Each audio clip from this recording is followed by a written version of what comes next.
Shalom.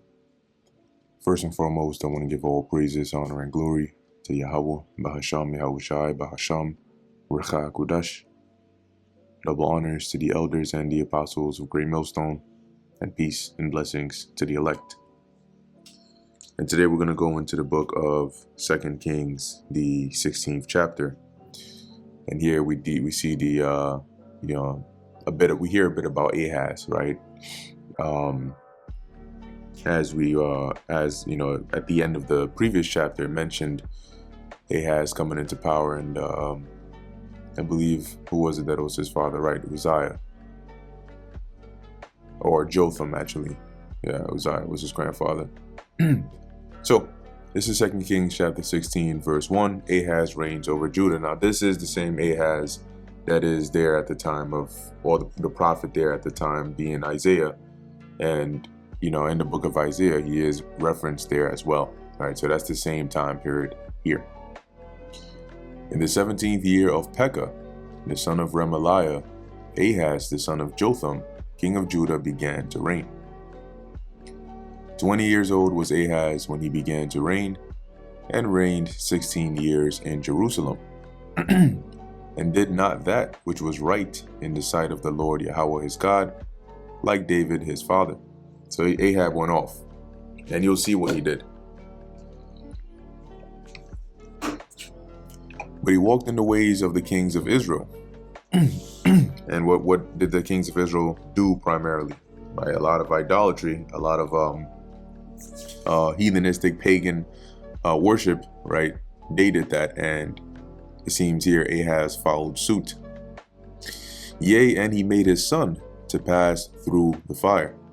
Now, when you hear about that term, to pass through the fire, what it means is an actual sacrifice, all right? A fire sacrifice, where they would burn their children, okay? Predominantly unto, at least, the deity known as Molech, right? Just an idol anyway, or demon. But that name Molech is just one of many names that it is known by. According to the abominations of the heathen, whom the Lord Yahweh cast out from before the children of Israel. And this was one of the primary reasons why the Lord forewarned Israel and told them to, or commanded them to destroy all the heathen out of the land, to avoid these kinds of situations. And he sacrificed and burnt incense in the high places and on the hills and under every green tree, right? So those on the different shrines, and basically the way the Northern Kingdom were doing it, right? They would set up these groves, which is really just like a certain gathering of trees under there, and they would perform different offerings and sacrifices onto pagan gods, idols, and so on. Then Rezin, king of Syria, and Pekah, son of Remaliah, king of Israel, came up to Jerusalem to war, and they besieged Ahaz, but could not overcome him. So the king of the Northern Kingdom and the king of Syria joined forces to come against Ahaz. At that time, Rezin, king of Syria, recovered Elath to Syria, and drave the Jews from Elath, and the Syrians came to Elath and dwelt there on to this day. Now, for verse 6, this is actually an important point, or an important reason as to why it's good to know and understand, or even go back into the Hebrew to make this verse clear. So first thing I'll do is let's find out where is Elath, right? So I looked it up here, and the approximate location of Elath here is right here. Okay, I believe this is the Sinai Peninsula.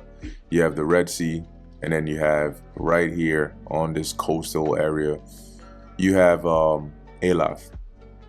Now, if you go north a little bit, right, you see Jerusalem over here. This around here was the region or the territory of the Edomites. Okay, they were southeast-ish of Judah. All right, so you had the region, the Edomites were over here. The Syrians, right, were, well, maybe I might still be able to use this map, but if you go more up north, the Syrians were all the way at the top, where Damascus was, or Aram, Aramea. That's where they were. And it doesn't make sense that the Syrians, being all the way up north in Damascus, that area, Hamath and so on, would come all the way down here, right? Come and take this territory from Israel, right? Approximating this is the region. And then they would come all the way down from up there to come and dwell over here. That doesn't make sense. And the reason it doesn't make sense is because when you actually go into the Hebrew here, you'll find out this word in particular, translated as Syrians, is actually, or should be translated as Edomites. So the verse really should read that at that time, Rezin, king of Syria, recovered Elath to Syria and drave the Jews from Elath. So he took that, he basically took that away from Israel. So we didn't have the jurisdiction over there anymore. And after that was done, the Syrians, or in this case, the Edomites, came to Elath and dwelt there, because literally they're right there. They're right up here, and this is right next to them. And so when you go into the Hebrew, all right, you'll see here, right, at that time, Rezin, king of Syria, the Hebrew word there is Aram, right, which is the Syrians, right? They come from the man Aram. So Arameans are the Syrians. So the king of Syria, Aram, Malak Aram, recovered Elath to Syria. You have there Aram again, or La Aram, to Syria, and drave the Jews from Elath and the Syrians. Now the word here is not Aram, all right, or Aramea, or none of that. It's Ada. Here they have it as Adam Yah, right? But they're trying to, let's go into the word.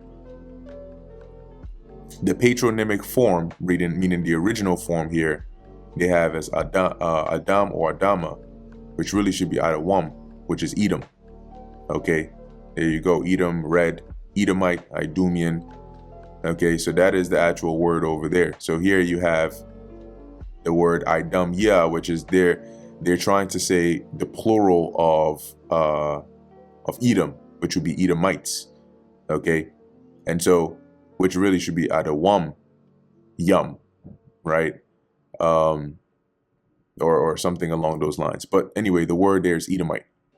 And you can see here, it's translated 11 times. This word shows up 11 times as Edomites and once as Syria.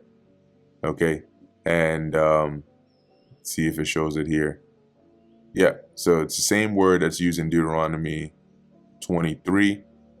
And I think in there, even in there, right, we've done lessons on it going into the clerical era there. So it's I think in Deuteronomy it really should be Syrian. But anyway, there's lessons on that if you want to understand more about that. But you can see here, right, Doeg the Edomite, Edomite, Ammonites, Edomites. It's the same word here. Okay. Yep, and the only time here that that word is translated as Syria is 2 Kings 16:6, which is supposed to be here, at least for this word, is supposed to be Edomites. Okay, so the point here being, when you go into the Hebrew, what it really will read is that at that time, Rezin, the king of Syria, or Aram, recovered Elath to Syria. So they took control over it, Aram, and drave the Jews from Elath, and the Edomites, okay, came to Elath and dwelt there on to this day. So basically it became a part of their territory. So Ahaz sent messengers to Tiglath-Pileser, or Pileser, king of Assyria, right? Because he's now being besieged on both sides, right, by the king of Israel and the king of Syria, Rezin. So he sends messengers to the Assyrian king for help, saying, "I am thy servant and thy son. Come up and save me out of the hand of the king of Syria, and out of the hand of the king of Israel, which rise up against me." And remember, the Assyrians were a superpower within the region at this time, and they were growing more and more. And Ahaz took the silver and the gold that was found in the house of the Lord Yahweh, and in the treasures of the king's house, and sent it for a present to the king of Assyria. And the king of Assyria hearkened unto him, for the king of Assyria went up against Damascus and took it, and carried the people of it captive to Kir, and slew Rezin. And so now when you look up Rezin here in secular history, there's some information about him. And there's some, I guess you can say, extra biblical information here that backs up this point from the perspective of the Assyrians. Okay, so it says here, Rezin of Aram was the Aramean king ruling from Damascus during the 8th century BC. 8th century BC meaning during between the period of 99 to basically like 700. So within those 700, 749, 750, 780s, 720s, that's during the 8th century. So during his reign, he was tributary to King Tiglath-Pileser III of Assyria.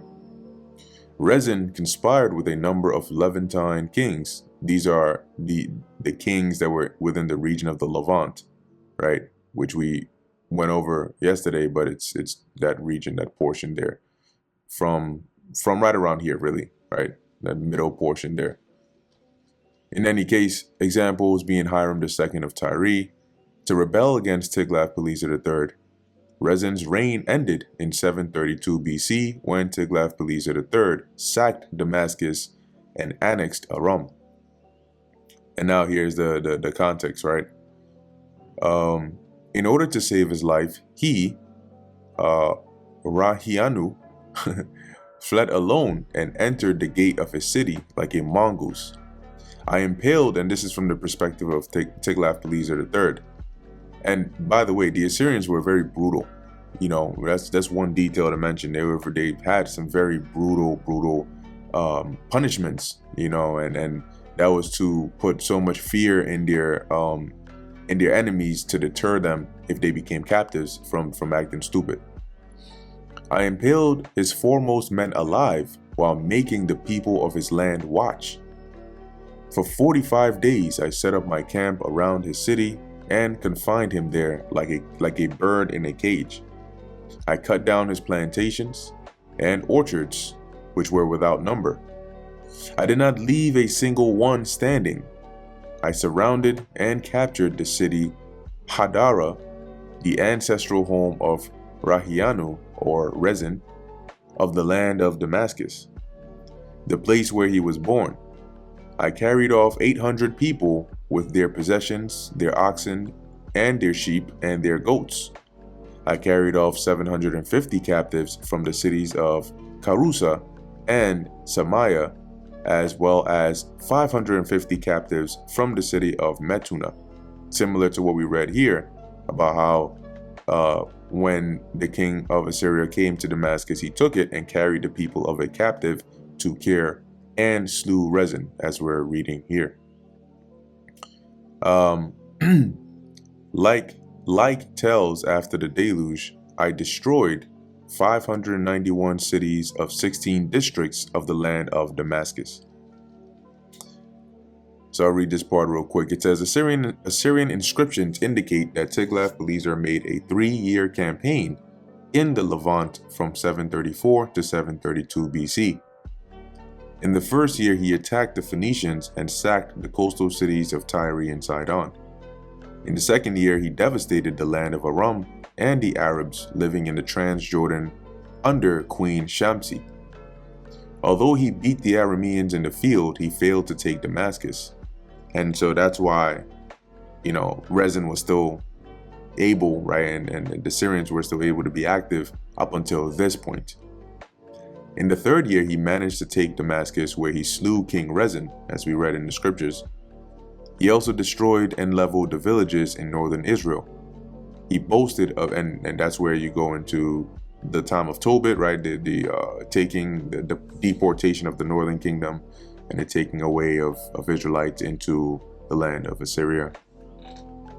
He boasted of slaying King Pekah, and he installed Hoshea on the throne. Only the fortified capital of Samaria reigned, and the entire land was brought low. Archaeology confirms that many cities destroyed during this time this time period were never rebuilt. According to the Bible, the sack of Damascus was instigated by King Ahaz of Judah and ended in Rezin's execution. The execution of Rezin is neither confirmed nor disconfirmed by independent evidence, right? So, as is the case with anything historical, there's always one side that is, one side that's not. And the reason is because you have limited evidence, limited information to go off of, and so you make the best, at least based on archaeological proof. You deduce as much as you can, and then you infer, hey, maybe this is the conclusion. We don't need to do that because the scriptures tell us plainly, right? So we go with that, and we know, okay, this is what ended up happening, so on and so forth. And then they start going off, start tripping out. Isaiah 7:14 is dealing with the Messiah, not Hezekiah. So coming back to 2 Kings 16:9, verse 10 now. And King Ahaz went to Damascus. So at this point, Ahaz has called help from the Assyrian king. The Assyrian king came, took care of Damascus, quieted down Israel and basically helped Ahaz from the siege that he was under. And King Ahaz went to Damascus to meet Tiglath-Pileser, king of Assyria. And he saw an altar that was at Damascus, and the king Ahaz sent to Urijah the priest the fashion of the altar and the pattern of it, according to all the workmanship thereof. So he saw this altar, he's like, damn, this is nice, this design, oh, this is crazy. So immediately he sends the blueprints, so to speak, back to Urijah, saying, make this altar according to these blueprints, according to this design. And Urijah the priest built an altar according to all that King Ahaz had sent from Damascus. So Urijah the priest made it against King Ahaz, came from Damascus. And what that means is, it's worded that way, but what it means is he made it before King Ahaz arrived back from Damascus.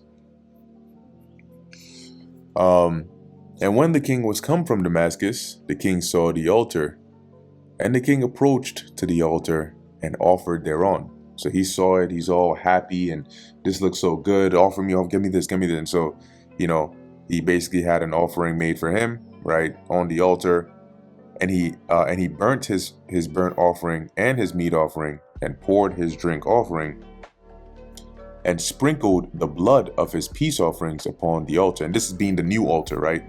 Not the one that was built according to the blueprints the Lord gave to Moses, but this was the one that Ahaz saw from Damascus. It looked really nice to him, and he said, build this.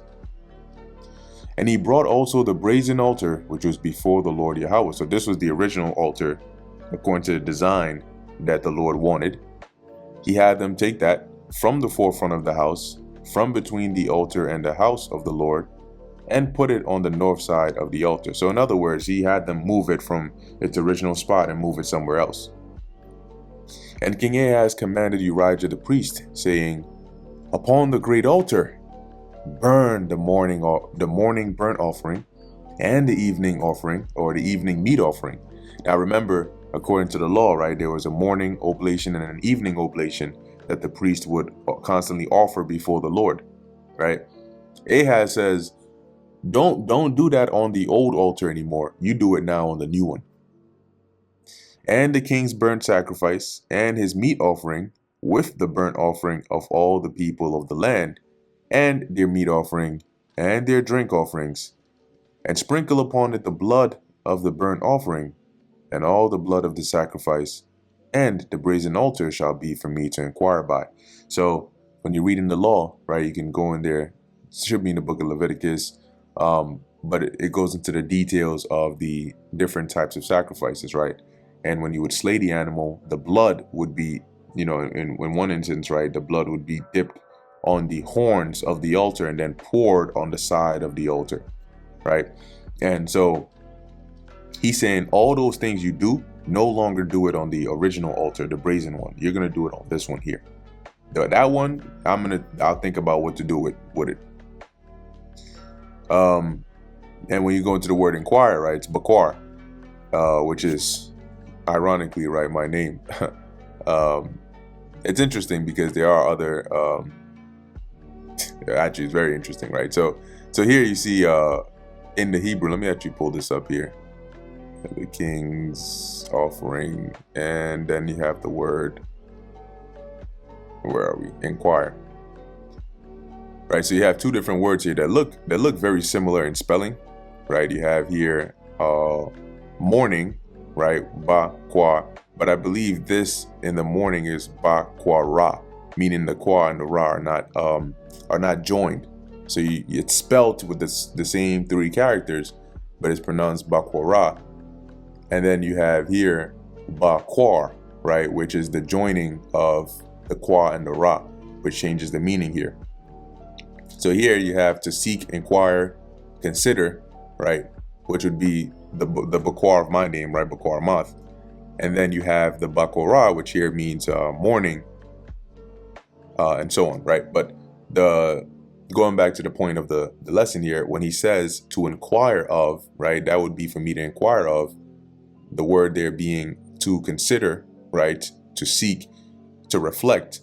And in this case, when you're dealing with Ahab, right, usually when people go to inquire of the Lord, it's not at the altar, right? It's at, either the priest, the high priest with the Urim and the Thummim, or, one of the prophets or so on, not at the altar. So here, the word inquire makes most sense to be like, in the perspective of Ahaz, he's like, look, you for now, just do all the offerings, the sacrifices on this altar here. That one, I'll think about what to do with it later, right? Verse 16, thus did Urijah the priest according to all that King Ahaz commanded. And King Ahaz cut off the borders of the bases and removed the laver from off them, and took down the sea from off the brazen oxen that were under it, and put it upon a pavement of stones. Now, when you actually look up here, let me zoom out a bit. Look up King Solomon's temple, though, it's not really his temple, but he built it. Let's put it like that. Here we go. Here's a good example here.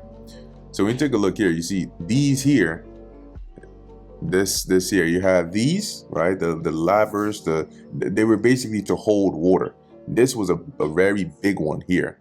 And it was built upon the back of these oxen here, right? I believe it was 3,333, if I remember the numbers, the blueprints correctly. When you go into the book of Ezekiel, right, when we went into that, getting towards the end, there is a visual that I played in there that sort of goes through the outline of the blueprints, but I think I covered this part in there too. Anyway, this had water, and so did these. Remember, you're dealing with sacrifices, you're dealing with blood and all that, so you need to be able to wash the meat, or the priests wash their hands, whatever the case is, you needed water. And that's what these were for. What Ahaz did was he had this removed from off the back of these oxen over here. Okay, when you go into 2 Kings 16 and 17, right? As it says, he cut off the borders of the bases and removed the laver from off them, and took down the sea. That's what it was called, right? It was referred to as the sea, but it was just like a giant pot, you could say, or a giant basin of water. It says here he removed the sea from off the brazen oxen that were under it, and put it upon a pavement of stones. Now, you would ask yourself, right, why would he do that? It doesn't say he replaced it with anything. So why take this off of the back of the oxen? What was the significance? What was the purpose of that? Now, something that actually just came to my mind was when we looked up in the previous lesson, Ben-Hadad, right? Or Ben-Hadad. It goes into, I believe it comes from, or actually not Ben-Hadad, it was Hadad, Syrian god or something like that. Yeah. So you had Hadad here, which was a Syrian, or as it says, a West Semitic or really Shemitic god. And I think it says it wasn't just of the Syrians. Let me see if I can find some more information here. Let's see. So it says here, Hadad was often depicted, there we go, as a bearded man with a horned headdress. But as you can see, it says here, the bull was his symbolic animal. Now, I'm trying to see where. Yeah, it says he was also known as Rimmon, Had, Hada, Hadu, so on and so forth, Baal-Zephon, and by all these other names. Okay, I think I did click on here. And yeah, I can't remember exactly where I saw it, but I believe, right, going back to how it mentioned that he was a West Shemitic, where does it say? A West Shemitic god of storms and so on. Now remember that the Arameans come from Shem, right? If you do a quick search in here, and you look up Aram, you'll see here the children of Shem, Elam, Ashur, and Arphaxad and Lud and Aram. So if he was a West Shemitic god, then by extension, the Assyrians, which or Slaki, I said Aram, I was really referring to Ashur. The Assyrians, which come from Ashur, would to some degree also know about or maybe even honor him. So considering that, as we read up above here, the bull was a symbolic animal, possibly, this is just an inference here, but it's possible that Ahaz, having basically made himself subject to Tiglath-Pileser, which was an Assyrian, right? Ashur, they also probably held the bull to some degree, right? Some regard, just like the Egyptians.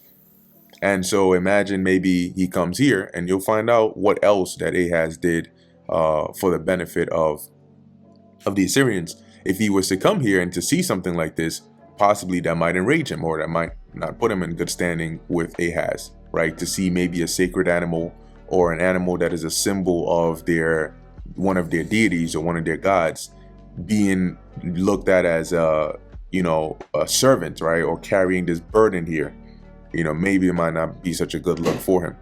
So that's just one possibility, right? An inference here of maybe why Ahaz had that basin taken off of the oxen.